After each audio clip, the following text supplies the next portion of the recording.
Greetings, everyone. Welcome to Sabbath services. Well, this week we spent most of the week watching the hurricane nearly destroy major portions of Florida. And we've been in touch with the brethren there, and everybody made it through safely. There was little damage to a couple of cars, but everyone was able to avoid the flooding and the destruction.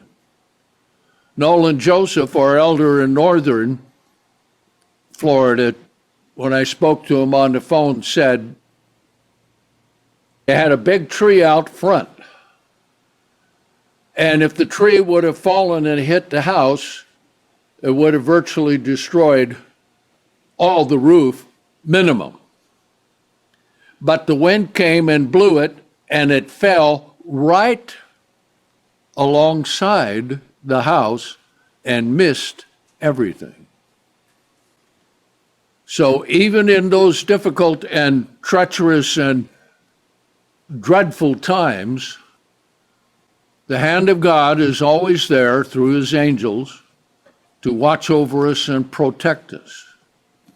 So we're very thankful for that. Now today, we are going to have a special message which is going to be the flow of events in the end time. How does it all come together? Now, as I mentioned last week, I actually talked to a man who said he talked to the two witnesses.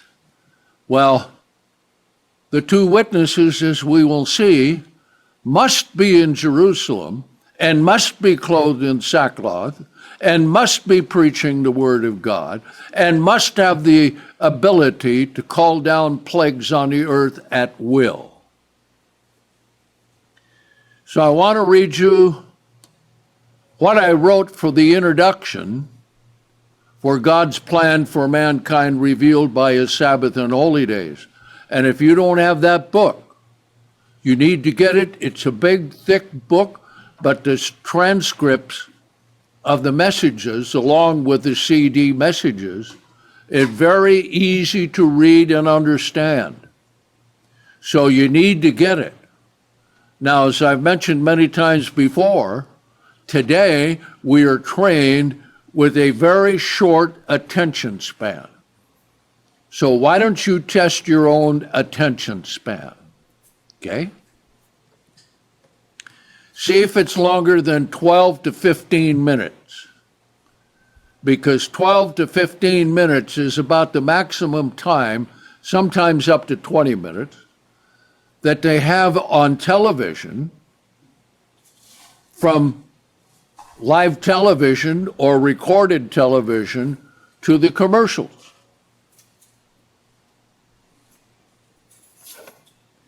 Now, here we are in the contemporary world. Here's what I wrote for the personal in God's plan for mankind, and this is especially true in trying to understand the events of the end time in a proper chronological setting,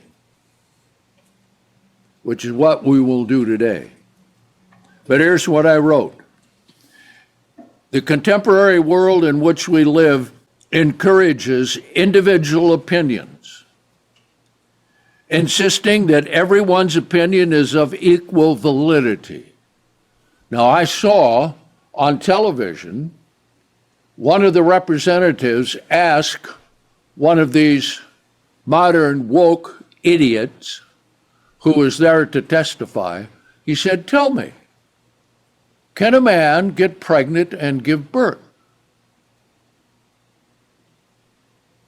And he weaseled around and around and around, but it just showed his opinion, though completely false, was right in his own mind. See? On the other hand, a person may consider something to be simply true because he or she believes it. You can just say, well, I believe it. Does that make it true? How many people believe lies? He or she believes it to be so, even when the facts do not support such a belief. A second person, however, may hold an opinion exactly opposite the first, likewise accept it as fact because he or she believes it to be true. Now, this is why the Bible tells us with everything in the Bible to prove all things and hold fast to that which is good. And this is why it's necessary to know, not just believe, but know that the Bible is the true Word of God. And the book we have, God's Plan for Mankind, plus what we have with Daniel and Revelation series. If you don't have that, get that. And let me just encourage everyone to get the hard copies of the publications. We have online a catalog. You can order any of them. Actually had one elder, Steve Durham, come out and visit us. He and his wife took a second honeymoon, and they wanted to get everything we had hard copy. So he went back with a car full. Okay? So I encourage you to do it because we don't know when they'll cut us off. And what are you going to do then? Okay? So here's what we end up. A dichotomy results in which truth becomes relative. And too many people apply that to the Bible. See? Carrying the process one step further, when a conglomerate of divergent opinions on a subject is accepted as true because people believe them to be true, we end up with a cacophony of opinions, which is confusion. Is that not where we are today? Confusion. Remember this, God is not the author of confusion. Who is? Satan, the devil, so he can bring in his false doctrines. As a result, everyone believes and does what is right in his own eyes. You think of a proverb that says something about that? There is a way which seems right to a man, but the end thereof is death. And also, Jeremiah, a prophet of God, he said this. He said, "Oh Lord, I know that the way of man is not in himself." Okay? So you can't rely on personal opinion. You can't rely on emotion of what you think. That's why you must have the Bible, and you must prove that it is true, and you must live by it, and you must keep the commandments of God. Okay? Consequently, the majority of people today do not believe that there is absolute truth to the exclusion of all other opinions. That's where we are today, isn't that true? You watch some of these newscasts where they have a conservative and then they have a liberal and see the problems of trying to understand them. All right, now, last of all, and I want you to write in for this booklet. Now, this is by John Fox, The World's Greatest Throne. Now, we wrote to emailed the Covenant people up in Vancouver, BC, to ask permission to make 500 of these. We haven't heard from them, So in our communication to them, we mentioned to them that if we did not hear back from them in a number of weeks, I think it was 2 weeks, that we would proceed to make 500 copies because there's no copyright on it. So now we have it. So this is absolutely essential reading, especially when we're coming up to the coronation of the coming King Charles II. Okay, little sidebar on England. Okay. Years ago, they said Great Britain would never become part of the EU. Well, they joined it. However, after what, 20-some years, they left. Huh. And what else happened? The Queen died. Now what's going to happen? Okay. And isn't it interesting that leaves the 2 sons of Joseph, Ephraim and Manasseh, plus northwestern Europe? They are virtually by themselves, which also fulfills Bible prophecy. Now, right in the middle of those in Europe, you have the Assyrians, the Germans, the Western Czech and Austria compose the Assyrian end-time people. All right? All of those things will figure in later.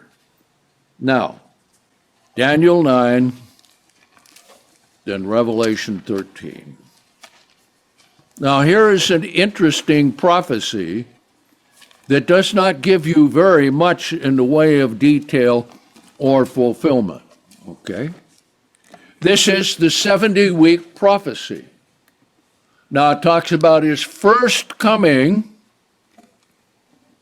in verse 26.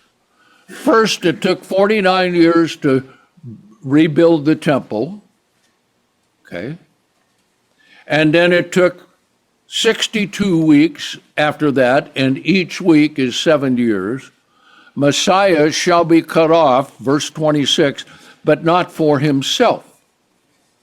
Okay. Then it shifts to the end time, right here.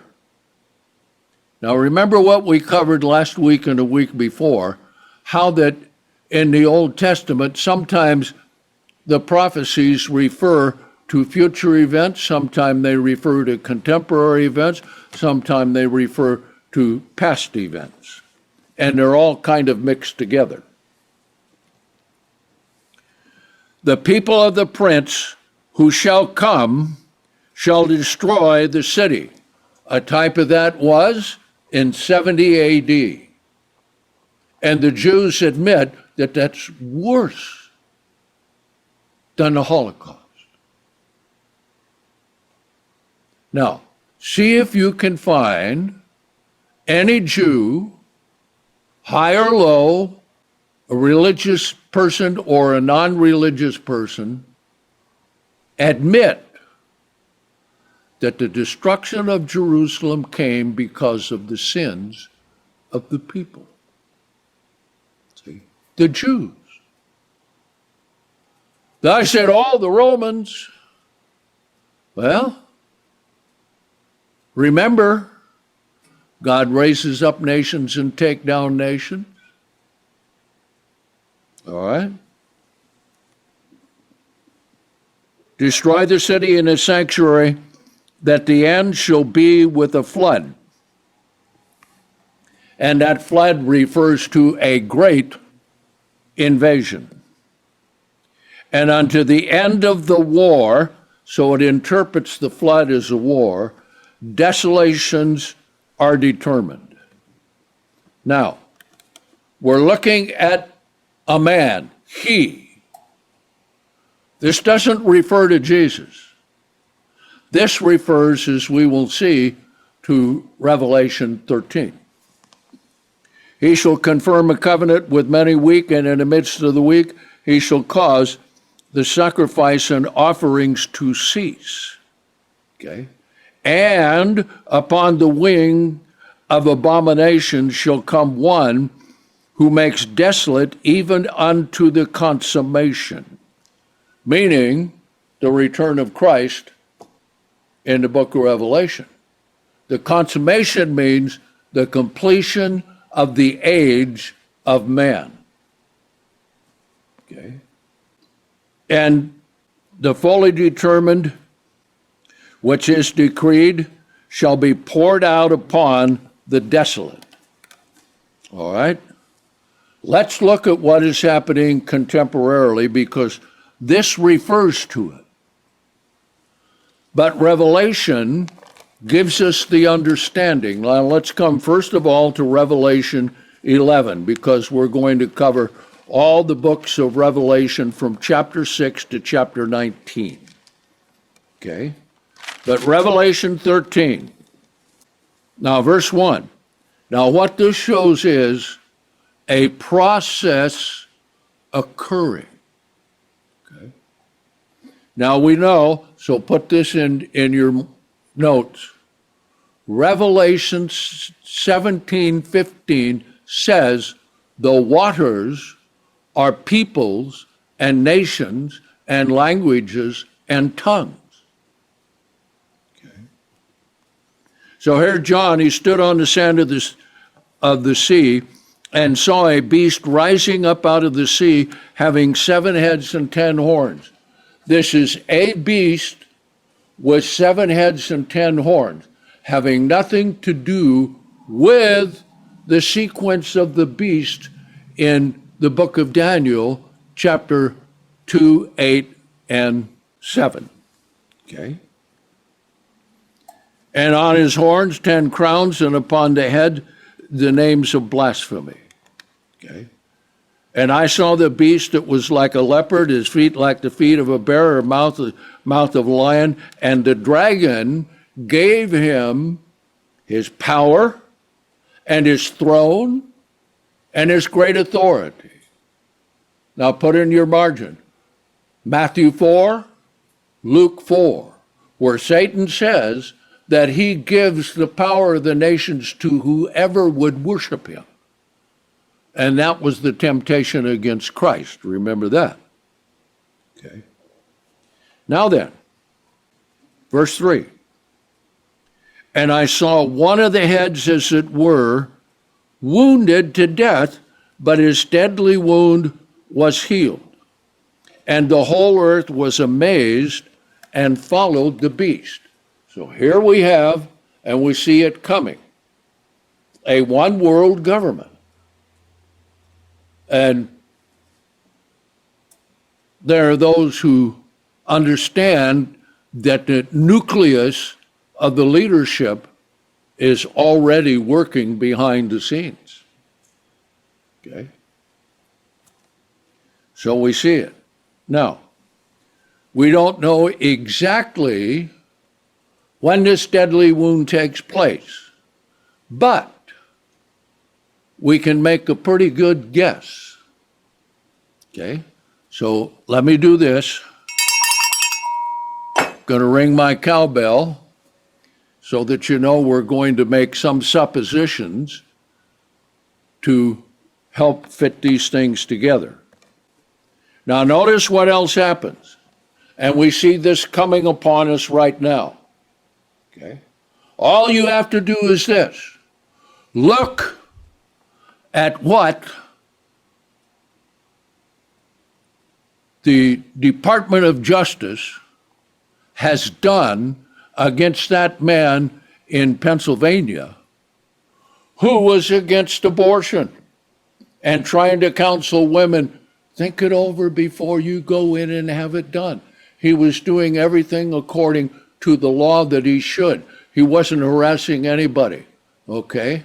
But Garland sent out the FBI with 30 people with guns to arrest this man and charge him. See? Now, he may be Catholic, but it shows this. All you Catholics better reform and accept what we are doing, or we're coming after you as well. See? So think what it's going to be for the saints. Think what it's going to be for us. All right? And here's why that happens. And here's why they believe adamantly what they believe, and they will not allow another opinion. Right here. Verse 4. And they worship the dragon who gave his authority to the beast, and they worship the beast, saying, who is like the beast? Who has the power to make war against him? Now that's quite a thing. Okay, we'll look and see where that may be the possibility here. And a mouth speaking great things and blasphemy was given to him, and authority was given him to continue 42 months after the deadly wound. So that's 3.5 years. Now, I might mention as a sidebar, one of the things that got me to thinking about 42 months, which is 3.5 years, and 1,260 days, what's the difference? Because we see that the two witnesses, their mission is 1,260 days, but they don't equal in time, and they don't equal in fulfillment. Now, the only way we can determine when the two witnesses begin, we'll get there in a little bit, which is this. We know when the resurrection is going to be because of Pentecost, right? Okay. So they're going to be the first resurrected. So you count back 1,260 days, and you get just before the abomination of desolation sets in. That the two witnesses begin their ministry. Okay? Now then, verse 7, we'll look at this. And he was given power to make war against the saints and overcome them, and he was given authority over every tribe and language and nation. So that's coming, and that also shows the martyrdom of the saints. All right? Now let's come and look at the trigger point. Let's come back to the book of Daniel, chapter 11. And here's the trigger point that starts everything, okay? Now, we don't know exactly what it means to push at the king of the north by the king of the south. But you can take this and understand it. Peace with the Muslims never lasts very long. Okay? So here we have verse 40. And at the time of the end, the king of the south shall push at him. Now remember, we just read in Revelation 13 that he has authority over all nations and tribes and languages and people. Okay? And the king of the north shall come against him like a whirlwind, with chariots, with horsemen, with many ships, and he shall come into the countries and shall overflow and sweep away. He shall also enter into the glorious land, and many countries shall be overthrown. Then it lists those who shall escape. Okay? So what is it? Is pushing at the king of the north? Is that when he receives the deadly wound? Which then is in the midst of the week of Daniel 9:27. Boom. 3.5 years. Okay. So let's see what will happen here. Continuing. Verse 42, and he shall stretch out his hand on the countries, and the land of Egypt shall not escape. Verse 43, he shall have power over the treasures of gold and silver, over all the precious things of Egypt, and the Ethiopians and Libyans shall be at his footsteps. Now, but tidings out of the east and out of the north. What alignment do we have today that looks like it's shaping up to be that? Russia and China. Who else will join them? We don't know. But we can look at the world scene today and understand that of the seven heads, China has got to be one of them. Now, right now, Putin is against the world order, but that could change with another leader coming in. And he will go forth with great fury to destroy and utterly annihilate many. Okay? Then he shall plant his royal tents between the sea and the glorious holy mountain, yet he shall come to his end, and none shall help him. Now, we will see that as we get in a little later, okay? So, let's look at this. When does the abomination of desolation take place, spoken of by Daniel the prophet? Now, it says very clearly in Revelation, not Revelation, but Matthew 24, that the tribulation will not begin until there's the abomination of desolation. Now, what is that? Okay, put in your notes. 2 Thessalonians 2. It is the man who is in Revelation 13, the beast. The system is also called the beast, but he's the head of it. Okay? So, when he goes into the temple, into the holy place, and he declares himself to be God.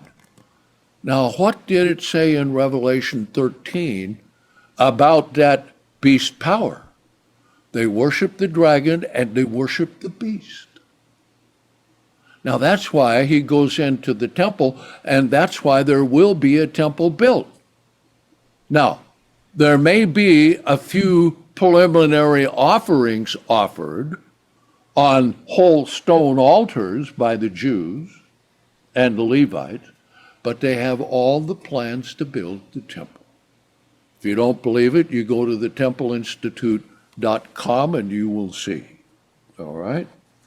So, Matthew 24, let's just take a quick look at that, and we will see what it says. So the great tribulation cannot begin until the abomination of desolation takes place. And this is one thing that John did not understand when he was finishing canonizing the New Testament.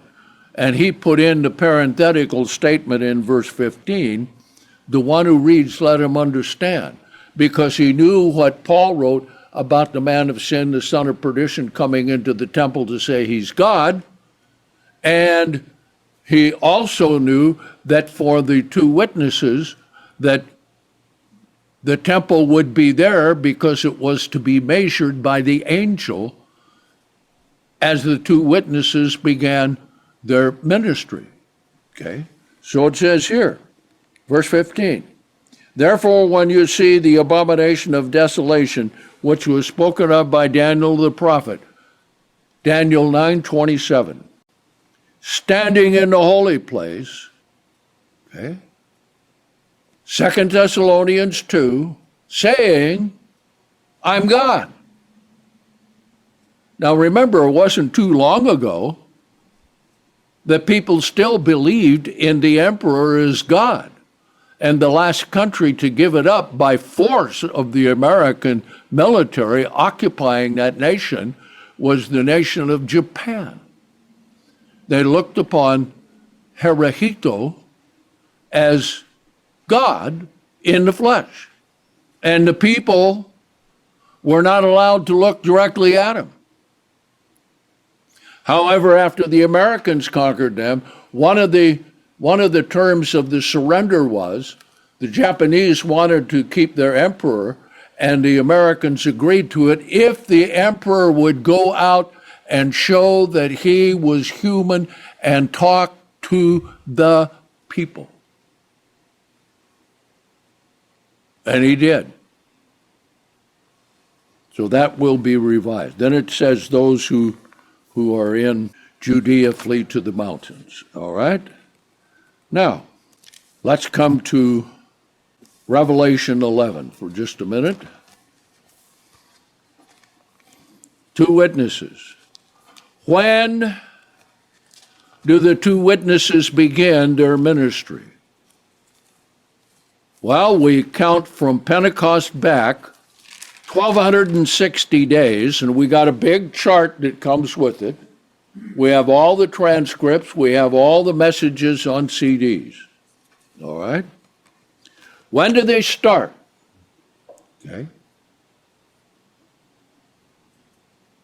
They have to start just before the beast of Revelation 13 receives the deadly wound. Okay? And they go for 1,260 days. So on the chart that we have 7 years of the calculated Hebrew calendar, and what I did was this. The end is the end. So I said, all right, now if you're going to make a calendar, why don't you start with a 19-year time cycle and make the 19th year the end? Because that's the end of a cycle, and it's the end of a period, and also it's a leap year with 13 months. So then you will look at the chart, and we go back, and right in the middle of that 7-year period, that's when you have the abomination of desolation take place.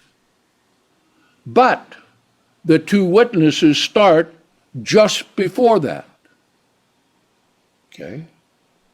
Now then, at about the same time, those few who go to a place of safety are taken there by the angel. Now, where will the place of safety be? A lot of people still believe it will be in Petra. Well, that's possible. The best way to know is if you're taken there, you'll find out when the angel brings you there. Okay? Years ago, there were evangelists arguing against each other. Well, who's going to be in charge of Petra when we get there? Well, the way they ruled, they wouldn't be getting there. Okay? Now, Revelation 11. Okay? The two witnesses. Verse 1. Then an angel gave me a measuring rod like a staff, saying, arise and measure the temple of God. You can't measure the temple of God unless it is there, right? Has to be built, correct? Okay. And the altar and those who worship in it. But leave out the court that is within the temple area, and do not measure it, because it has been given up to the Gentiles, and they shall trample upon the holy city for 42 months. Same time as what? Revelation 13, where the beast, after the deadly wound is healed, continues. So this is where he goes into the temple. All right? And I will give power to my two witnesses, and they shall prophesy 1,260 days clothed in sackcloth. Now, Verse 4. I want you to put in your notes Zechariah 3 and Zechariah 4. Because this verse says, these are the two olive trees and the two lampstands that stand before the God of the whole earth. In other words, who's going to select the two witnesses? God. And they're going to have power like no two men on earth. Now think about this for a minute. Here, the part of the body of church that's going to a place of safety is taken there. Two witnesses come right on the scene. Okay? And then we have the abomination of desolation take place. And what does he do after that? Okay?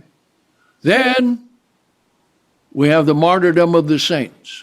All right? So let's come back to Revelation 6, and we will look at that. Put this in your margin. Hosea 6. It talks about Israel in captivity.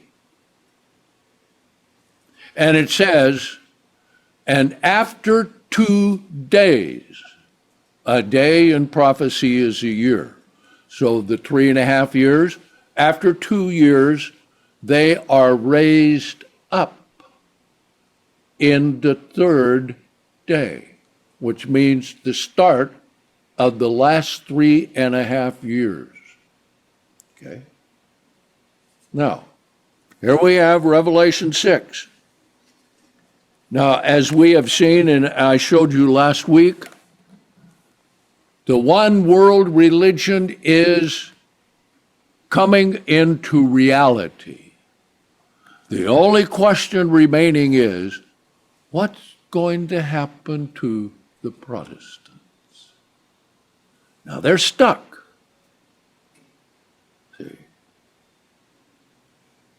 The Catholics will be allowed to still believe in their Jesus because he's false. But what's going to happen to the Protestants? We don't know. Will they also suffer martyrdom? We don't know. Okay? But the one world religion pictured by the opening of the first seal is already taking place. How long it is from the opening of the first seal and the forming of world religion until the second seal, we don't know. Could be quite a period of time. But we also know that there will arise a false prophet in Revelation 13 that will work with the beast. Okay? So that will happen. And as we have discussed, the world elite today are going to learn a lesson. You cannot bring in a world government by political force. You must have the cooperation of religion. And of course, this Pope believes in it and supports it. But when you look at this Pope, you know he's not going to live very long, so there will be another Pope coming. All right? Now then, verse 3, Revelation 6. And when he opened the second seal, I heard the second living creature say, come and see, and another horse went out that was red, and power was given to the one sitting on it to take peace from the earth. Okay?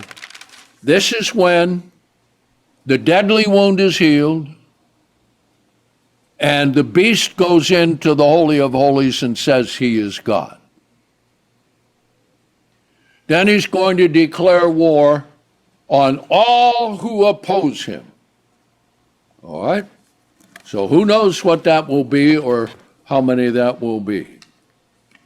Now, the third and the fourth seal come very quickly. Now, we've seen demonstrated with this war in the Ukraine, but also in World War II as well, and other wars. After there is death and destruction by invasion, with bombs, with artillery, with whatever means of killing, what happens? People run out of food, they run out of water, and famine sets in.